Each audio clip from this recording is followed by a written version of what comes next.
Endlich ist es soweit. 4 Jahre haben wir auf diesen Augenblick gewartet.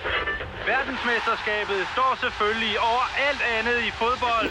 Crianças por todo o mundo torcem pelos seus ídolos e seus heróis. Hunderte Millionen sind vor dem Fernseher dabei. Das Stadion ist bis auf den letzten Platz gefüllt. I was always taking pictures. I loved taking pictures. But I realized that from where we were sitting, the soccer players are this big. Die Weltmeisterschaft steht haushoch über allem anderen. So I would turn to the side and I'd take pictures of the EXCO members. Because I was one of the family, they would pose for me.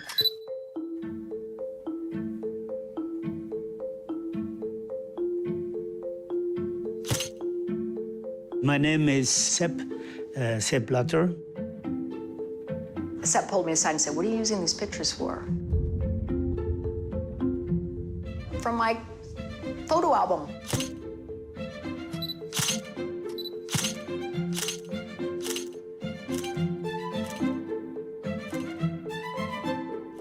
And then it was fine. He had no problem with that. He was very, very good at keeping the family together. Football has become a big, big business, one of the biggest businesses in the world. So I got into the relationship thinking this was the love of my life. FIFA is like The Sopranos, but with worse people. I felt like Cinderella at the ball. The whole house of cards is falling. All I did was tell them where the house was vulnerable. And we heard the voice behind us, "May we have a word with you, Mr. Blazer?"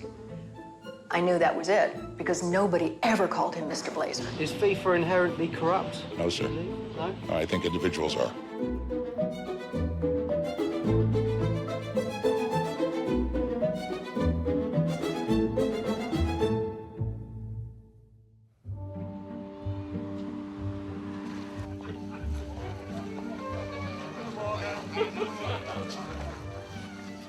Today is a special day in Zurich. Thank you for being with us. Thank you for bidding for the World Cup. It's the beginning of the race to become host of the greatest sports event on earth, the Football World Cup. A World Cup brings the world's television cameras, many people from around the world to your nation. So people are fiercely desperate to try and get hold of the World Cup, and the contests are really, really quite competitive. Bring the World Cup to the United States. Bring the World Cup to the United States! FIFA, the World Football Association, chooses the winner. And 2 candidates stand out. Nobody seriously believed that it was possible for Qatar, especially given the strength of the bids that they were competing with. I promise you that if we are successful, of course, we're talking about the Americans who were odds-on favorites to land it. America will make the world proud. I never had a budget. Any Qatar entity that we needed to use to help win the bid was at our disposal. This was something that they wanted and they were going to get. In order to win a bid to host a World Cup, you have to convince a majority of the 24 voters on the FIFA Executive Committee. They are the gods of football.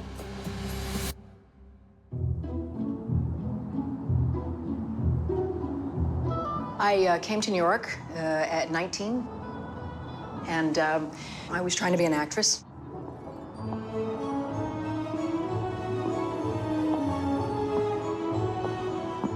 I got a job as a waitress and waited tables for about 8 years, but kept auditioning. And eventually I got into the soap operas. Hey, Charlie Brett, just what do you think you're doing? Yeah, well, he's been playing that stupid music for hours. I didn't have much of a career as a model. I think I'm a little bit too short. But I happened to book a job wearing a bikini, and the photographer was friends with Chuck. And he was charming, absolutely charming, and smart, and seemed very interested in me, and I thought that was really nice.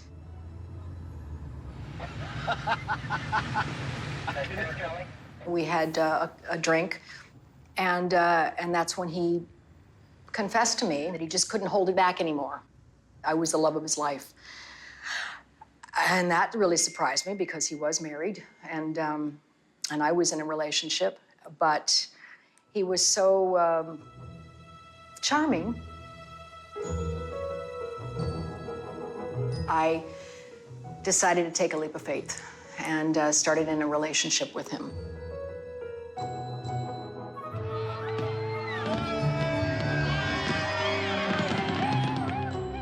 It didn't last long, and it ended badly.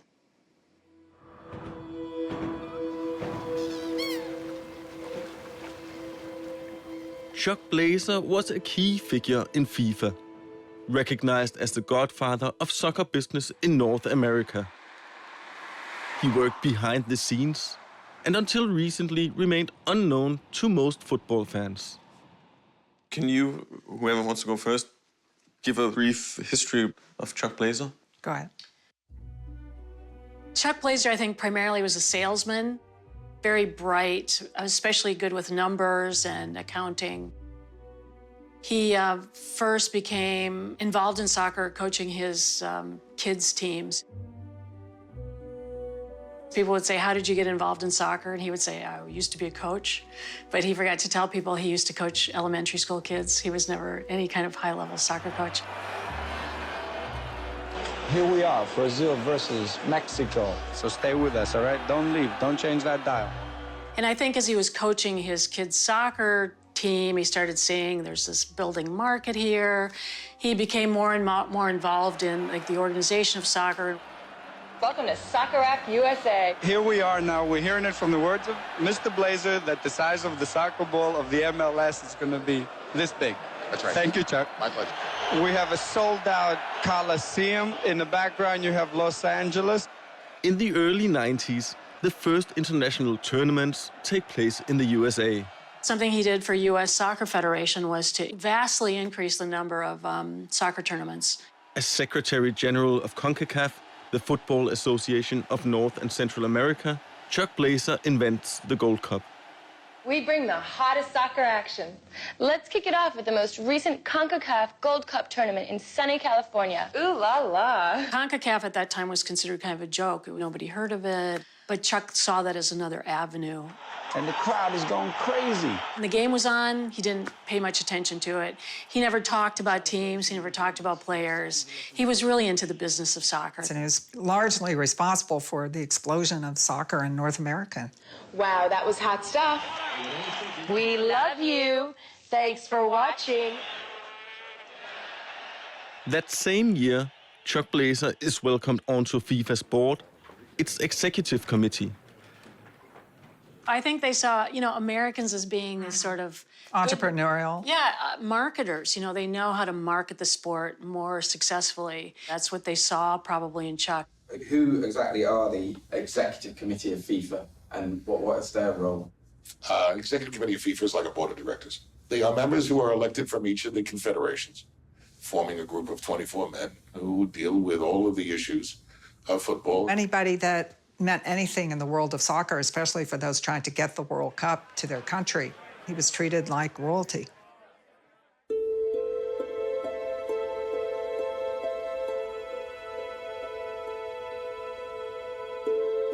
"25 years later, he wrote me a letter, a real letter, with a stamp on it and everything. I was like, wow, nobody does that.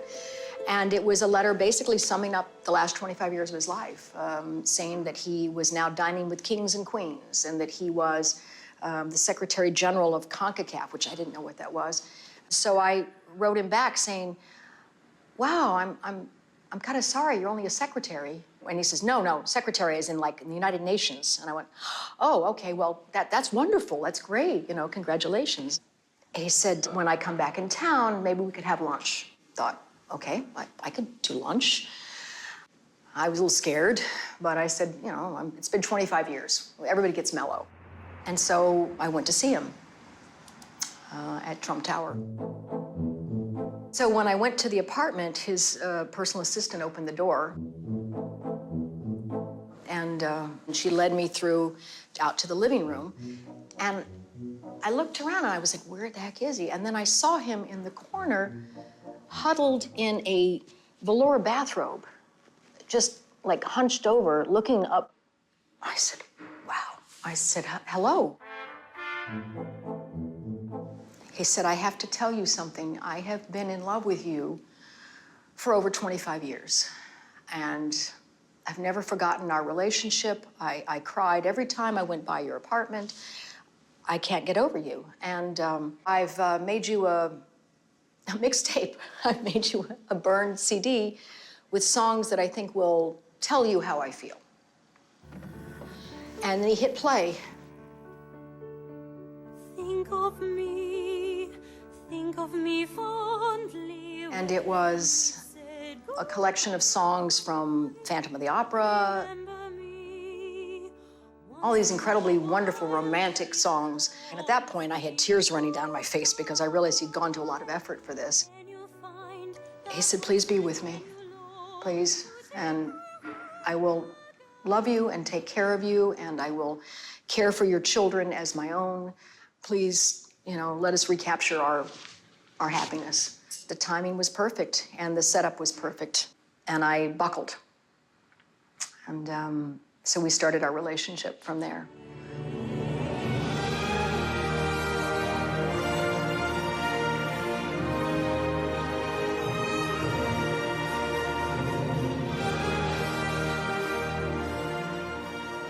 He decided for our first trip to take me to Madrid, and where I saw my very first soccer game. And I was so proud.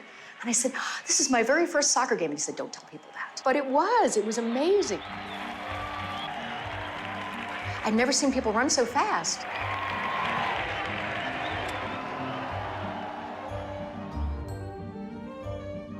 And he said to me at the time, he said, we will be treated like kings and queens. I couldn't figure that one out. I didn't know what FIFA was. I called it FIFA. At first, they were a little standoffish because they didn't know how long I was going to be on the scene, because he was going through quite a number of women. But I had the best time with them. They were so funny, very serious type people, but they could crack a good joke.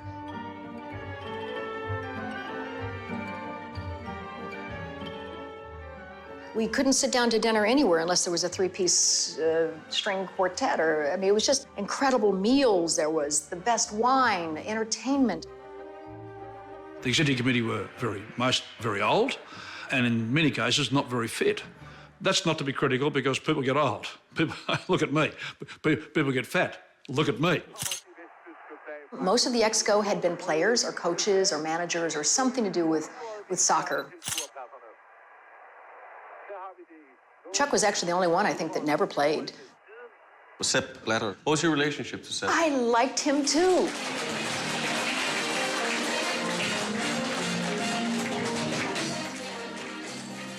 I mean, I found him charming, and he was always very nice to me. He reminded me sort of like a Swiss Benny Hill, because he always had that little twinkle in his eye, and he was just like your grandfather.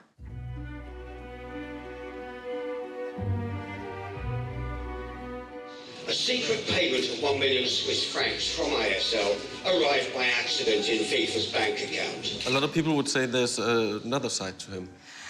I never saw that side. I've heard about it, that he controlled everything with an iron fist. If it was an iron fist, it was in a velvet glove. And our sport, you know it, our sport gives these dramas. Drama in football. He was very, very good at keeping the family together. The essence of our sport, which is discipline, respect, and fair play.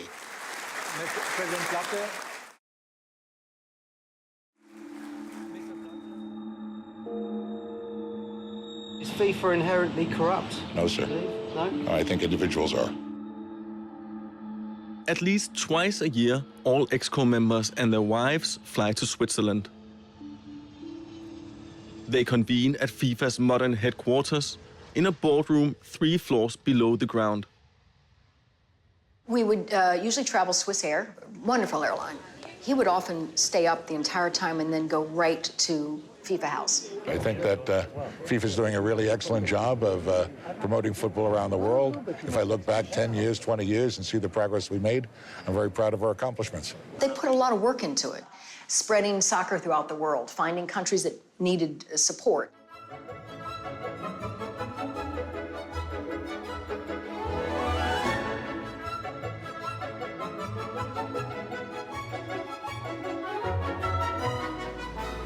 We'd be there for 3 or 4 or 5 days. There'd always be a dinner. Everything was impeccable. Staying at the Bowerlock, they have the best muesli, and Chuck told me to eat as much as I possibly could because FIFA was paying for breakfast. They had this sort of like a bank for all the members to go to in the hotel. He would also pick up $20,000 every trip to Zurich. He would split the money up into 2 packs and take $100 out of each pack, so it was $9,900, which is legal. I would carry 99 and he would carry 99. That was done every single time. Where would this cash come from? FIFA. I mean, their finance department. Do you know if all of the ExCo members went to FIFA and got cash? Oh, yeah. As far as I know, everybody did. It was the last stop you made before you went to the airport. You'd go in and get your envelopes.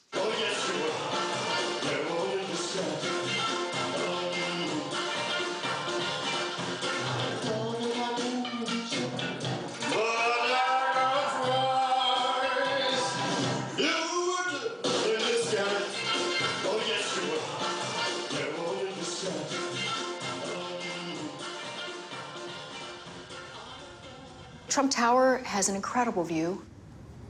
His apartment was on the 49th floor, and there were always wonderful toys. He always had the coolest gadgets. Max was a blue and gold macaw. People used to report having seen him in Central Park in New York, going out for his sort of exercise, but his exercise was on one of those segways, and he would go around this enormous man with a parrot on his shoulder. Go, Max, go, it's okay. CONCACAF offices were the entire 17th floor of Trump Tower. He decided that he was going to build an aviary in his office at a cost of $150,000. It was all marble floors, all glass walls, overlooked Central Park and Fifth Avenue. He had his own flat screen TV, Max did, that was usually turned to Animal Planet. He charged everything to CONCACAF. And that includes the rent for his apartment for his cats. They were litter box challenged, so to speak. And then when this other apartment opened up, he said, we could put the cats in there. An apartment in Trump Tower just for 2 cats? $5,500 a month. To find the best possible World Cup host, each ExCo member visits all of the candidate countries. This is a chance for hopeful bidders to make an impression on the FIFA bosses. I went to Russia.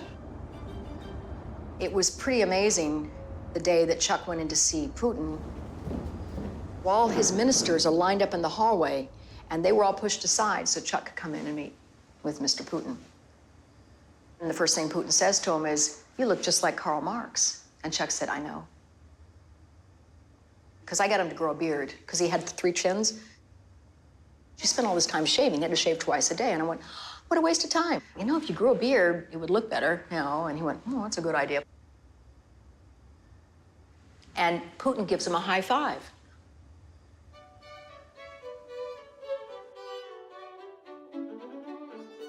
England, we just went to London, Queen Elizabeth. I got to meet her, and she was amazing. And it was just like, oh, how are you today? Lovely that you came. I'm so happy you're here and hope you're enjoying your stay. I mean, just incredibly gracious, on point, and as just natural as your next door neighbor. Not at all what I expected a queen to be. And I finished my drink, and I'm standing there with this empty glass, and Chuck says, give me your glass. And I thought he was gonna put it on the bus tray. And he takes it, and he's got his glass, and he puts them both into his pockets.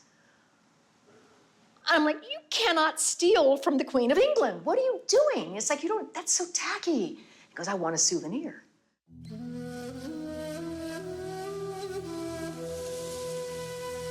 I had been to Qatar. I was never terribly comfortable there because I'm used to being able to, when I go to a city, getting up in the morning and taking a walk around the city, and you can't do that there. First of all, it's 120 degrees outside. It was like we were the joke of the whole bidding team. Even people within FIFA didn't take Qatar seriously as they should have. They don't even have a team. They don't have stadiums. They don't have anything. But they have a lot of money. We had bin Hammam. I mean, what better lobbyist? One of the most powerful men in football. Mohammed bin Hammam was Qatar's top football official. He was also very close to Sepp Blatter. He was going around spreading huge amounts of payments across so many football officials to try and create a groundswell of support for the Qatari bid. When we went to Mohammed's house, the men and women were separated. And the women were sent to the women's quarters. So we were all gathered upstairs. We had some mint tea. And then we were brought down to eat separately. We had just started the meal when we heard a clap, and we were told the men were finished and we had to leave. And I'm still eating. But it didn't matter. When the men were ready, you have to leave.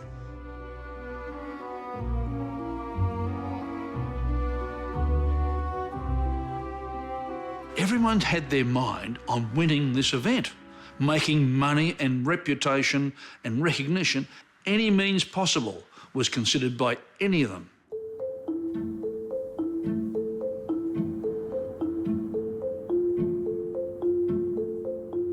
In January 2010, the African Football Union comes together in Angola for its annual Congress. This year, they've got a new benefactor. At the cost of $2 million, Qatar's World Cup bid has become the exclusive sponsor of the meeting. There were 3 of the FIFA Exco members' votes up for grab. Bin Hammam attended this conference, though he's not related to the African Football Federation. One of the people from bin Hammam's camp was Amadou Diallo. He was also working for the bid at this point. It was quite late at night, around 11 o'clock, and I was called by my boss, who told me that I needed to go translate. One of the first Exco members came in. It is Diallo who then offered $1 million for your federation. There's kind of like a laugh, like 1 million, that's all? Diallo said, well, 1.5 million. We met with all 3 of the FIFA Exco members that evening, one following another. And the same exact scenario, the exact exchange, the promise of $1.5 million, and the promise afterwards of support for the Qatar 2022 bid.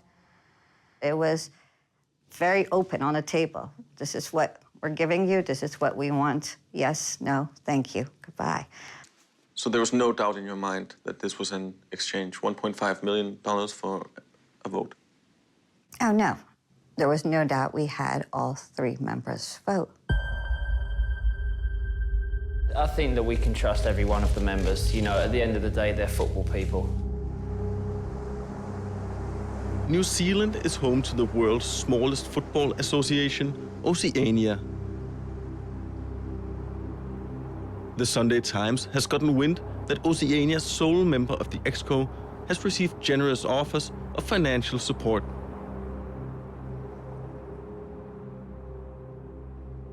We had 2 tip-offs about irregularities in the process and that people were offering incentives for people to vote.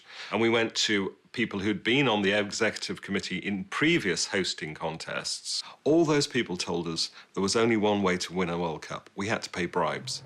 And we decided to go undercover. We posed as lobbyists for a group of American companies who wanted to support the American bid. We went as part of that work to go and see Reynard Tamari, who was the Oceania FIFA Executive Committee voter. There are only 24 FIFA Executive Committee members, and each vote is really, really important. And it would be very useful for us to know if any have offered to finance this project. Yes. We talked about how his vote might be influenced if we were to give money to Oceana. Is it something, say, for example, that our consortium might be able to finance? Yes, this kind of thing I'm keen to discuss. If I compare with the proposal coming from, it's nothing. Nothing. With some, we are talking about 10 to 12 million US dollars. When we showed this to FIFA, they suspended him, and he was suspended, I think, for a year. So without a doubt, we can trust them.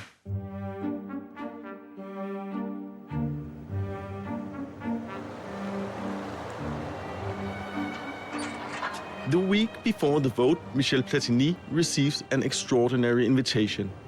He's invited to lunch at the French presidential palace.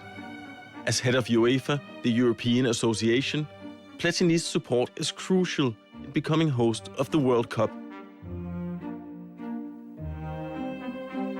I saw a person who gave me very precise, detailed information on a meeting that had taken place at lunchtime at the Élysée Palace, at which were present the President of the French Republic, Nicolas Sarkozy.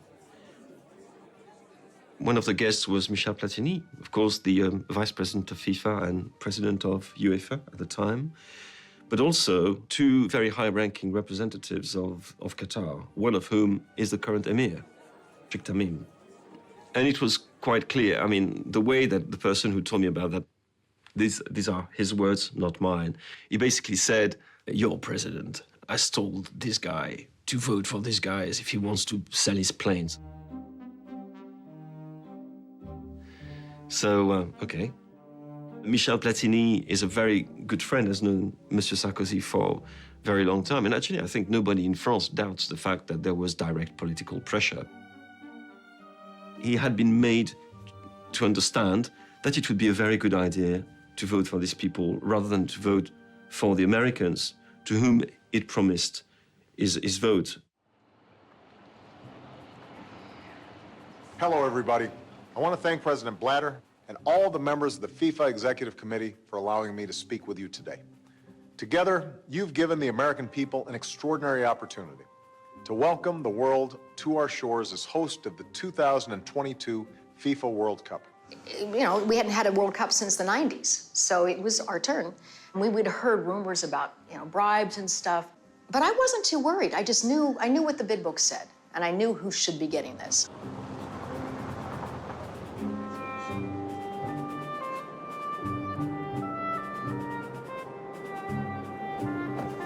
December 2nd, 2010. How do you remember that day? It was one of the busiest days I ever had at FIFA. David, what are the chances? How are you feeling? Just a couple of hours to go, David. We're happy and we're ready for our presentation. We had heads of state, we had a large number of very high-profile figures, international figures coming for the presentations because each bidding country wanted to be in their best possible image. Prime Minister David Cameron, how are you feeling? Well, we got a great bid, so we just got to go in there and give it everything that we've got. We had, former President Bill Clinton. We had the English Prime Minister at the time. We had members of the royal family. So it was extremely busy, extremely colourful, extremely high profile. The different groups, that were up for the bid, they were all huddled secretly. And everybody was very nervous. What do you think our chances are? You think we can do this? You think we're going to win? A warm welcome together with my executive committee. Finally, the elective college of the World Cup, the FIFA's World Cup. For those of you whom I had the pleasure of meeting in South Africa, it's good to see you again, and I hope your time will permit. We had a tight timetable, about 15 minutes between each bid committee's presentation. Thank you very much.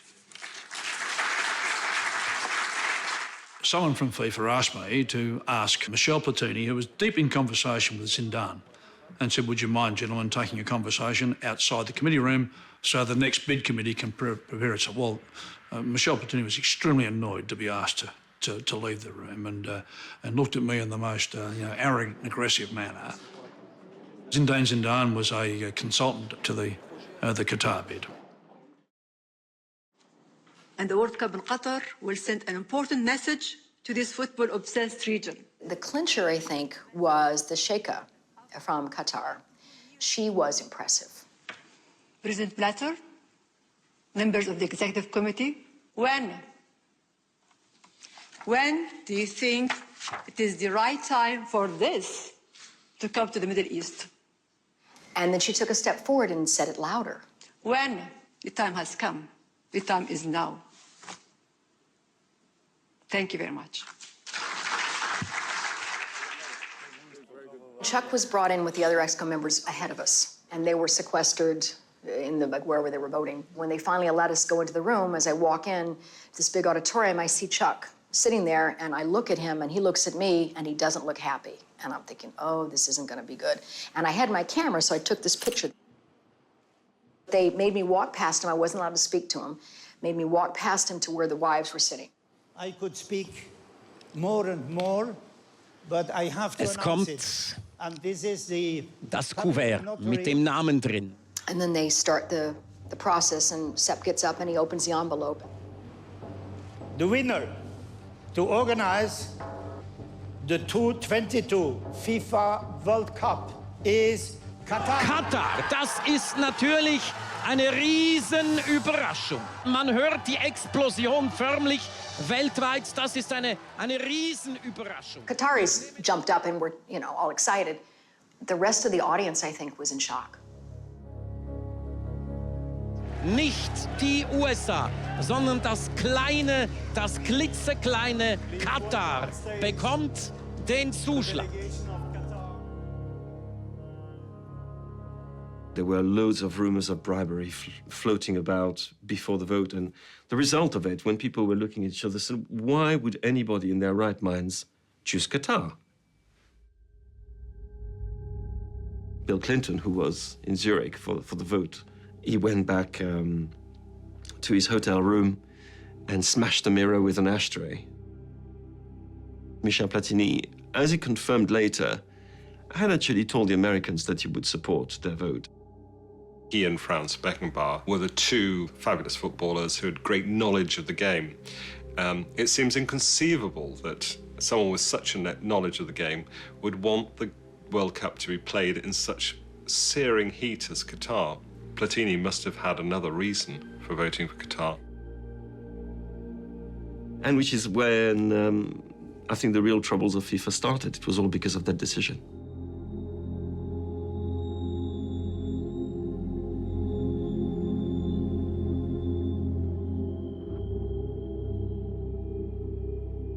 Alongside me today is Marilyn Blanks, who will assist with the draw. Thank you, Idolo. The preliminary round and group stage of the Champions League produced 63 hard-fought games between 24 teams from 13 different countries throughout the CONCACAF region. The relationship had deteriorated over time, where it had gotten more abusive, psychologically. When I was with him, I was very restricted as to my friends. He was always around me. He was always telling me what to do.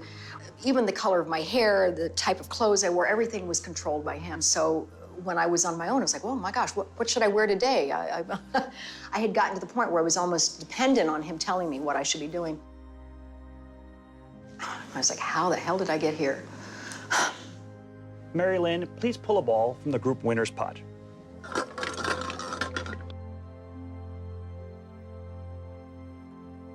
He was more distant, and despite swearing his love for me, he still had quite a few girlfriends on the side. And I had assumed that he would get rid of them when I arrived, but that was not the case. I called him on it, and he got very angry. One night, one thing led to another, and I was taking a bubble bath when he tried to smash the door down. I was panicked. I was terrified because I had been beaten up by him before, but I still wanted to make it work. I thought I could make it work.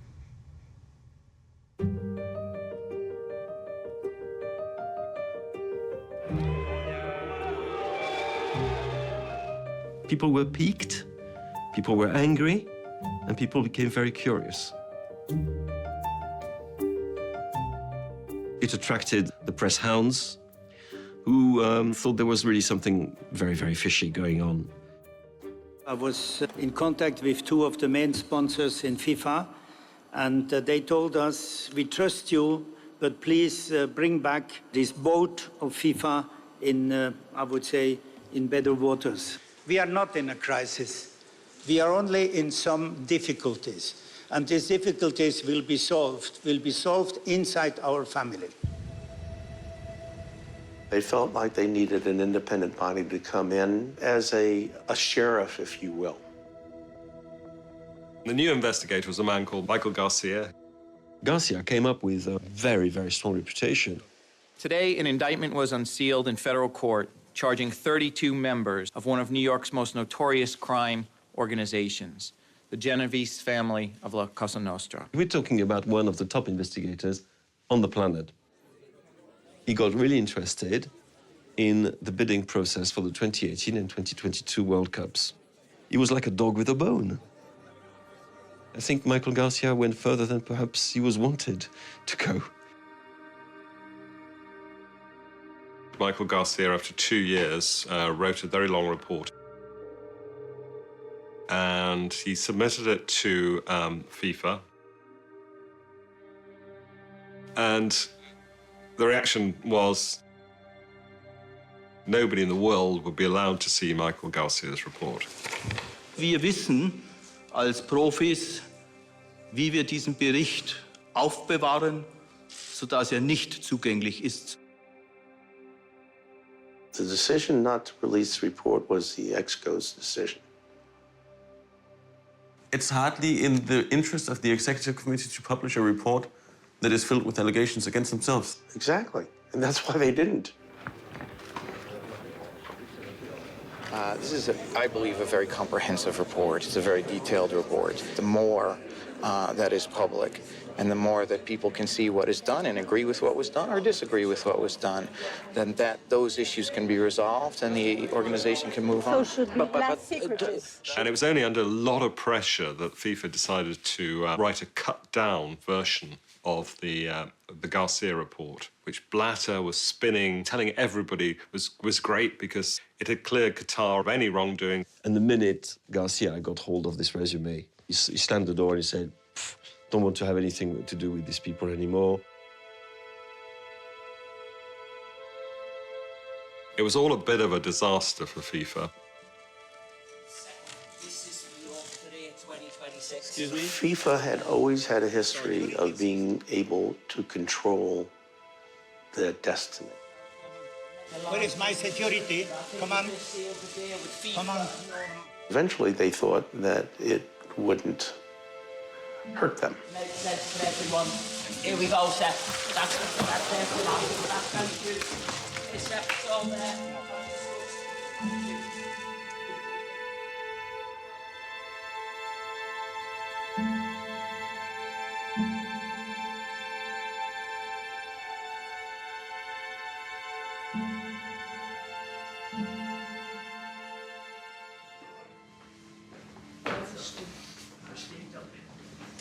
Guten Tag. Guten Tag, Mr. Blätter. Guten Tag. Do you prefer that I go to a Texan English or to the Oxford English or just my Wallis Berg English? When you opened the envelope, did you know that Qatar had won? Yes. I knew it because... And I tell you, would there have been another verdict, we wouldn't have all these big problems we are facing now. There was this political intervention by French state president, and then things have changed. Michel Platini had informed you. Did he explain why the president of France was telling him to vote for Qatar? No.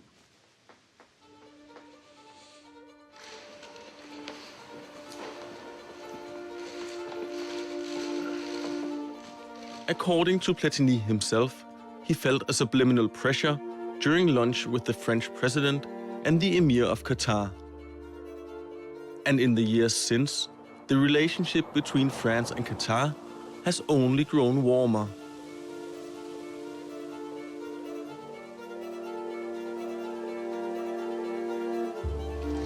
I have been told that the Qataris told Sarkozy, if you want to sell your airplanes, tell this guy to vote for us. I don't know if it was the Rafale, so the aircraft jet, you know, for the military, or the Airbus. Because, you know, Qatar bought a lot of Airbus.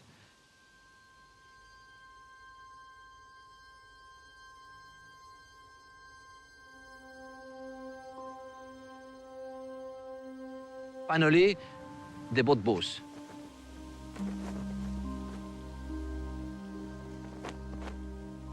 We are just 1 week, 10 days before the final attribution. So all the members of the family, they came at the Élysée Palace.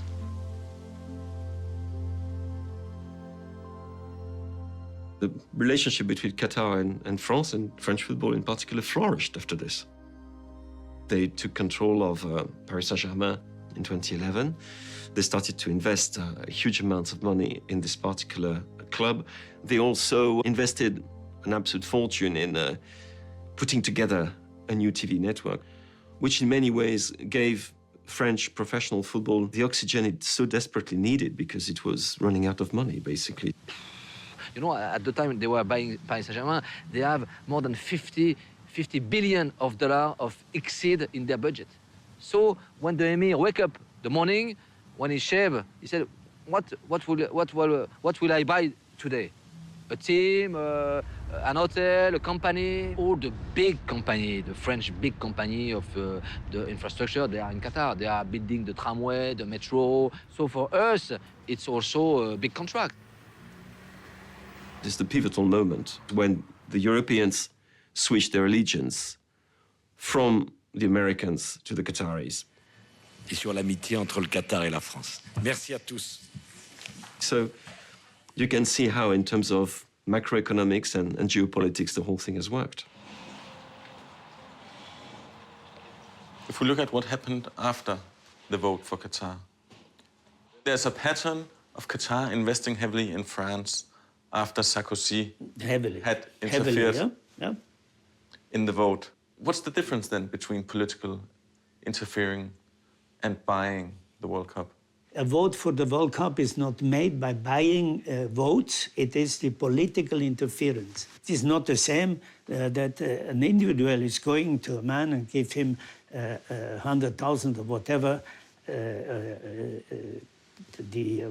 whatever gifts he gave him to vote. That's a difference. The Sunday Times is now alleging it has evidence beyond doubt that proves Qatar bribed its way to winning the right to stage the tournament in 2022. Millions of secret documents leaked to the Sunday Times. Bank statements, letters, emails by Mohammed bin Hammam to buy support and influence with football officials around the world. What we could see in the documents was that Mohammed bin Hammam has paid Tamari a bribe, which made sure that a vote against Qatar didn't go ahead. When I read that particular piece, I thought, this is unbelievable stuff. If this is true, this is the smoking gun. Are you pleased at what the Sunday Times did in uncovering corruption inside your organisation, inside FIFA? No, I'm not pleased about that, but it gives us the opportunity to clean a little bit whatever has to be cleaned. The part of the Garcia report that I found most interesting was the part about Reynald Tamari. Mr. bin Hammam has paid Tamari. He's bought a vote. Would you agree? I don't agree with you because I don't know the story. I know nothing about that. I just learned it now. It's in Judge Eckart's summary of Garcia's report. The vote was rigged. Whichever way you look at it, the vote was rigged directly. But for some reason, people are choosing to ignore what has been put in front of them. Definitely, I have not studied the report. I have surely seen it, but I have not studied the report. Nobody put something For the president, you should know that.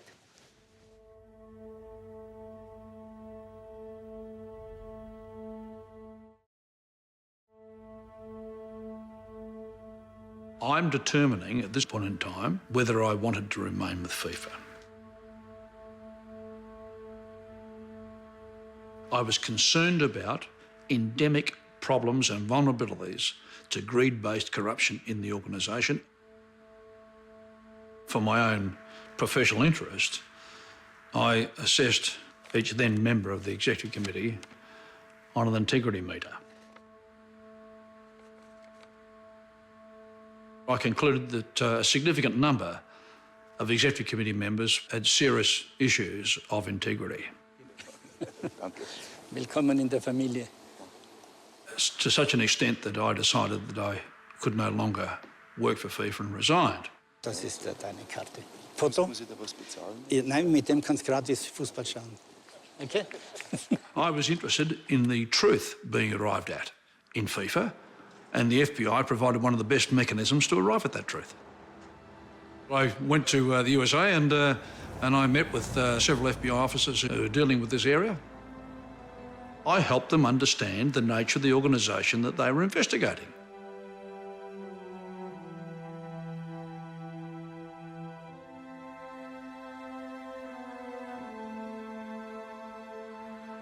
You see, the whole house of cards is falling.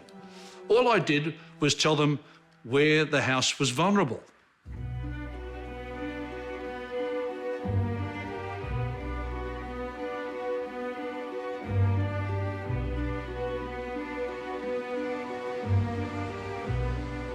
That day when we were coming out of Trump Tower and we heard the voice behind us, "May we have a word with you, Mr. Blazer?" I knew that was it, because nobody ever called him Mr. Blazer. He looked at me and he said, "Mary Lynn, go to the restaurant. I'll see you later." They took him into the atrium, and that's where they cut the deal. He showed up 45 minutes later, and then we had dinner. It was a very tense dinner.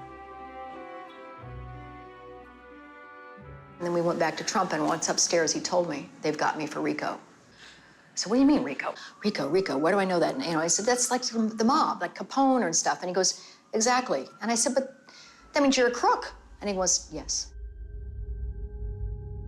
Chuck, for years, had been doing this, and he hadn't been paying tax. And I freaked. I was like, what do you mean you didn't pay your taxes? How can you not pay taxes? Everybody pays taxes. Somehow he had slipped under the radar. He was never on the salary of CONCACAF. So every check was made out to his offshore account, which is how he dodged. The IRS never got a statement for his salary. The allegations against Chuck Blazer were that whatever he negotiated, he took his 10%. So when the FBI started to investigate FIFA, he was an obvious weak point. So you have a choice. You can spend the rest of your life in jail or you talk. He was to wear a wire and meet with various people in person or on the phone, and the phones were tapped. And he was to elicit information from them to expose the bribes. And I begged him not to do it. I said, "Please, find another way. Don't do this to these people."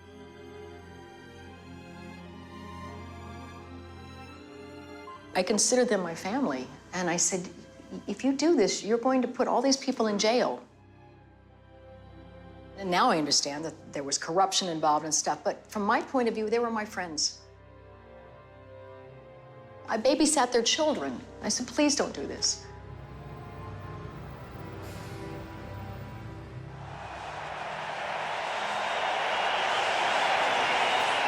I declare open the Games of London. Soccer is part of the Olympics, and so therefore all these people would be there. So it was more like a social thing. It wasn't the pressure that you have at the World Cup. This was much freer. He wrote out letters to everybody saying, "Oh, I'd love to have dinner with you in London," and it was sort of to lure them in. He was a good fellow. He liked life, he liked restaurant, he liked ladies. Chuck, who was everybody's best friend, had access to everybody because of his, his being part of the FIFA Executive Committee. He could go to people and lead the conversation onto a quite delicate terrain and then record it, and people would perhaps start to sing. So this was a list of people who would be secretly taped by Chuck Blazer. At the 2012 Olympics in London, at the Mayfair Hotel, including Sepp Blatter. And it was a one-stop shopping for the feds. And so it just began.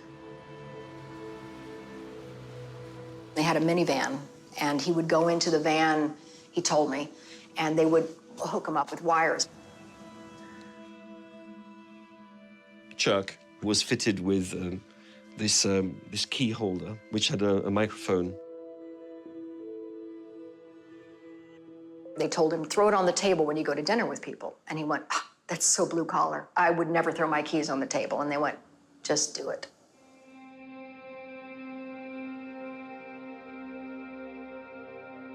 He was a hidden agent. He was wired. He was wired.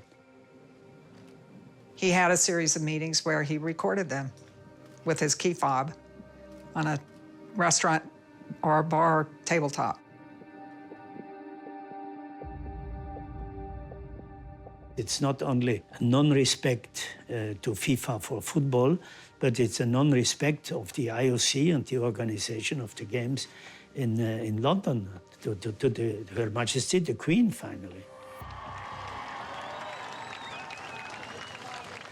Yeah, I mean, FIFA is like The Sopranos, but with worse people. So it's the typical FBI technique. I knew I had to get out, but I didn't know how.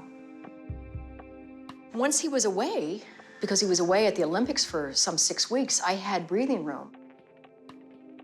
As the weeks went by, I went, oh yeah, I don't really like wearing this. I don't want to wear that color nail polish anymore. And I started thinking on my own, but it took distance for me to be able to do that. I was afraid to leave him while he was in town because I had been beaten up by him before. And then when he came back and said he was going off to the Bahamas, I said, okay, go. And that's when I decided I would make my move. And I did. Think of me fondly when we've said goodbye. Remember me once in a while, please promise me you'll try. 6 top football officials have been arrested over corruption charges at football's world governing body, FIFA. Allegations of payoffs to the officials who decided where to hold the next 2 Soccer World Cup. One U.S. official, Charles Blazer, reportedly wore an undercover wire. 27th of May, 2015, this was for me like an earthquake or a bomb coming on me. The Bowerlock is like a fortress. So the idea that they were able to get in there and arrest those people that blew my mind. The wives were in the lobby crying. My girlfriends, they're crying, and there's nothing anybody could do. Did you know that this was the result of Chuck's work? Oh, yeah. He was their star witness. It had to be all him. He knew how everything worked, and he told them. They were expected to uphold the rules that keep soccer honest and to protect the integrity of the game. Instead, they corrupted the business of worldwide soccer to serve their interests and to enrich themselves. I could never understand the activity in Switzerland with the American police intervening in my country. Why the hell they were at a sudden so much interested in football? Because they have not been given the World Cup 2022.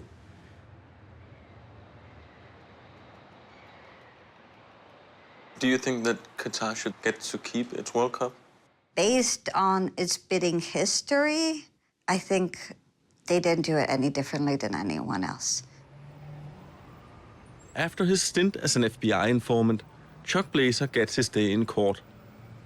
In his confession, Blazer describes how members of the ExCo took bribes when selecting France and South Africa as hosts of the World Cups in 1998 and 2010. Shortly after, Der Spiegel reveals how Germany became host of the 2006 World Cup. We know now that Germany, also in 2006, there were bribes involved. It's not Qatar that made the rules. I think it's FIFA that made the rules, and Qatar just played by those rules.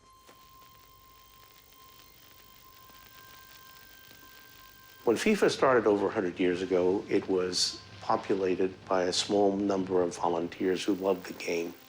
It's only the past 15 years where FIFA began to realize enormous sums of money.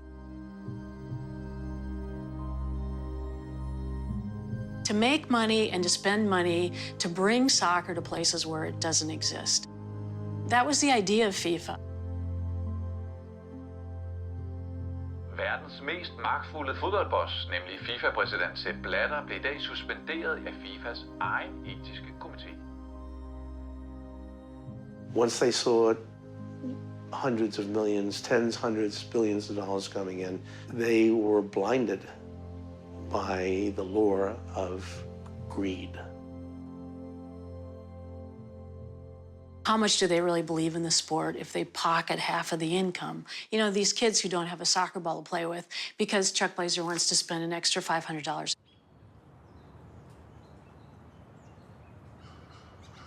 Do you look back on it with regret? I don't regret the adventures. I was so honored to have those moments, and I will treasure them forever. I don't regret that at all. I just wish I'd been with a nicer man. I got into the relationship thinking this was the love of my life and that I was going to reclaim this awesome relationship. And it was never that. I was the front.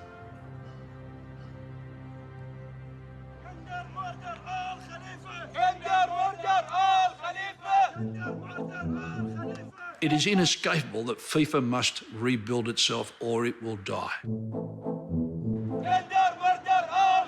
FIFA vælger ny præsident, og det sker efter schweizeren Sepp Blatter måtte forlade posten efter anklager om korruption. In the history of 114 years of FIFA, it's perhaps the most important day.